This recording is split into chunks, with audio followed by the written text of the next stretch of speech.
পর্ণ video দেখে যারা অভ্যস্ত, অশ্লীল, নোংরা এবং কুরুচিপূর্ণ ভিডিও দেখে যারা অভ্যস্ত, তারা নানা ধরনের সমস্যায় ভুগে থাকে। এই পর্নোগ্রাফি রয়েছে অনেক ধরনের ক্ষতিকর দিক। তারা তাদের ব্যক্তিগত জীবনে যেমনি ক্ষতিগ্রস্ত হয়, তারা তাদের বৈবাহিক জীবনে যেমনি ক্ষতিগ্রস্ত হয়, তারা সামাজিক জীবনে এবং ধর্মীয় দিক থেকেও তারা প্রচন্ড ক্ষতিগ্রস্ত হয়। এ পর্যায়ে আমরা বলবো পর্নোগ্রাফি দেখার ফলে একজন ব্যক্তি কি কি ক্ষতির সম্মুখীন হয়।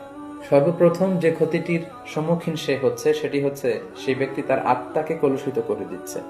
ফলে কোনো এবাদতে সে মজা পাবে না, সে সালাত আদায় করে মজা পাবে না, সে কোরআন তেলাওয়াত করে মজা পাবে না, সে তাসবিহ করে মজা পাবে না।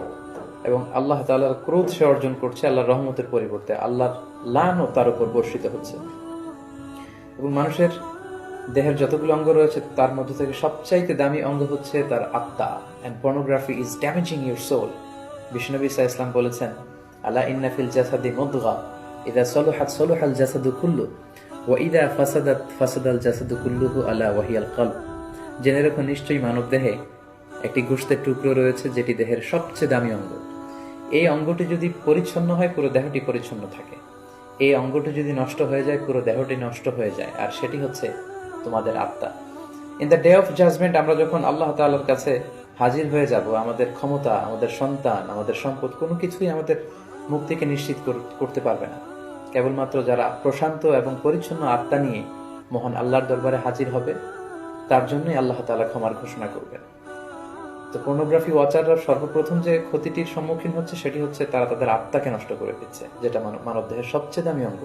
পাশাপাশি তারা তাদের চরিত্রকে শেষ করে দিচ্ছে, যেটা মানব জীবনের সবচেয়ে দামি একটি বিষয়। আমরা বলি যে মানুষের অর্থহানি ঘটলে সামান্য কিছু হানি হয়, স্বাস্থ্যহানি হলে আরেকটু বেশি কিছু হয়, কিন্তু একজন ব্যক্তি যখন তার চরিত্র হারিয়ে ফেলে সে তার সবকিছুকে হারিয়ে ফেলে। পাশাপাশি যারা পর্নোগ্রাফি দেখে অভ্যস্ত তাদের স্বাস্থ্যের মারাত্মক হানি ঘটে, যেহেতু পর্নোগ্রাফি ওয়াচাররা রাতের সময়টুকুকে বেছে নেয় গোপনে পর্নোগ্রাফি দেখার জন্য। ফলে রাতের ঘুম তাদের আর হয় না, তারা ইনসমনিয়াতে ভোগে এবং একটা বিকৃত রুচি তারা ডেভেলপ করে ফেলছে মনের অজান্তেই। মহান আল্লাহ তাআলা বিবাহের মাধ্যমে, পবিত্র বন্ধনের মাধ্যমে একজন প্রাপ্তবয়স্ক নারী এবং পুরুষ তারা তাদের জৈবিক চাহিদা মেটাবে, এটাকে আল্লাহ বৈধ করেছেন। কিন্তু বিয়ের অনেক আগেই যখন তারা এই যুগল দৃশ্যগুলো ভিডিওতে দেখে, বলে আয়াতু বিল্লাহ, নাউযু বিল্লাহ, তখন মনের অজান্তে একটা বিকৃত রুচি তারা ডেভেলপ করে। তারা তখন আর স্বাভাবিক মানুষ থাকে না, অস্বাভাবিক মানুষে পরিণত হয়।